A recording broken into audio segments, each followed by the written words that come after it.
আসসালামু আলাইকুম গাইস, কেমন আছেন সবাই? আমার ব্লগ চ্যানেল থেকে স্বাগত। আশা করি যে যেখানে আছেন আল্লাহর রহমতে সবাই ভালো আছেন। আমিও আপনাদের দোয়াতে আল্লাহর রহমতে ভালো আছি। আজকে আমি আপনাদের জন্য একটা নতুন একটা ভিডিও নিয়ে আসলাম। তা আমার বাবার বাড়িতে আসছি। দেখুন আমরা কিভাবে খাচ্ছি নিচে। এটা আসলে ভাই বোনে মিলে খাওয়াটা অন্যরকম একটা আলাদা সুন্দর। নিচে বসে সবাই মিলে খাওয়া না, তবে ছেলে মেয়ে বড় যারা আছে বোনের ছেলে মেয়ে ওদেরকে ডাইনিং টেবিলের উপরে খাওয়া দিছে, ওটা নিয়ে দেওয়া হয়ে গেছে, ওরা খাওয়া হয়ে যাচ্ছে। তো আমরা এখন সবাই মিলে পাতিল নিয়ে বসলাম। তারপরে বিকেলবেলা আবার চা দিল, বিস্কিট দিল, কলা দিল, অন্য অন্য কিছু আছে ওগুলো দিল। আমরা খাইতে চাইলাম না, কারণ চলে যাচ্ছি যাওয়ার সময়। এই যে আমার একটা বোন চলে যাচ্ছে, তো যাওয়ার সময় আর খাওয়ার পরে কি খাওয়া যায়, নাস্তা খাওয়া যায়, তো হালকা হালকা একটু চা খাইলাম, কফি। তো খাইয়ে আমরা সবাই যে যেখানে চলে যাচ্ছি।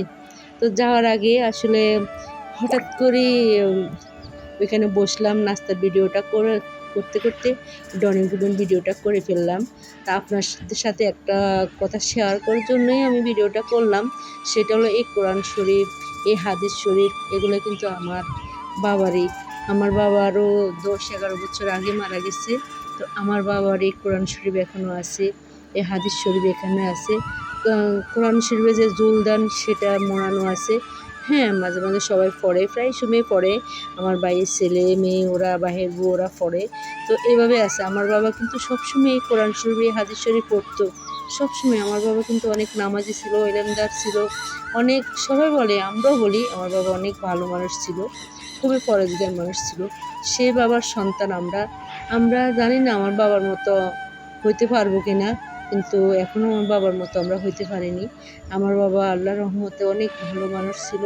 সবাই বলে অনেক নামাজি মানুষ ছিল। আমরা জানা মতো কোনো দিনও দেখিনি আমার বাবা এক ওয়াক্ত নামাজ কাজাই করতে। তো সেটা আল্লাহই ভালো জানে, কিন্তু আমরা জানি, সবাই বলে আমার আব্বু অনেক পরেজগার মানুষ ছিল। আপনারা দোয়া করবেন আমার বাবা যেন জান্নাতবাসী হয়। আর একটা কথা বলি, আসলে বাবার পড়া কোরআন শরীফ, বাবার কথা মনে পড়ে। তো আজকে কোরআন শরীফ সামনে দেখি ভিডিওটা করা, এই আর কি। তো বাবার বাড়িতে আসলাম, এসে খাওয়া দাওয়া করলাম। সবাই যাওয়ার সময় সবার মন খারাপ। আসলে সবাই সবার শ্বশুর বাড়িতে যেতে হবে, সবাই সবার ঠিকানা যেতে হবে। বিয়ে হয়ে গেলে মেয়েদের ঠিকানা শ্বশুর বাড়ি। আর বাচ্চা কাচ্চা তো প্রাইভেট আছে, বোনের ছেলে মেয়েদের প্রাইভেট আছে, স্কুল নামে বন্ধ, এই জন্য সবাই চলে যাচ্ছে। আর ডিসেম্বরে একসাথে হব, এটুকু আর কি। তো ভালো থাকবেন সবাই, সুস্থ থাকবেন, আমার জন্য দোয়া করবেন, আমি যেন ভালো থাকি, সুস্থ থাকি। এই বলে আজকের মতো বিদায় নিলাম। ওকে, আল্লাহ হাফিজ।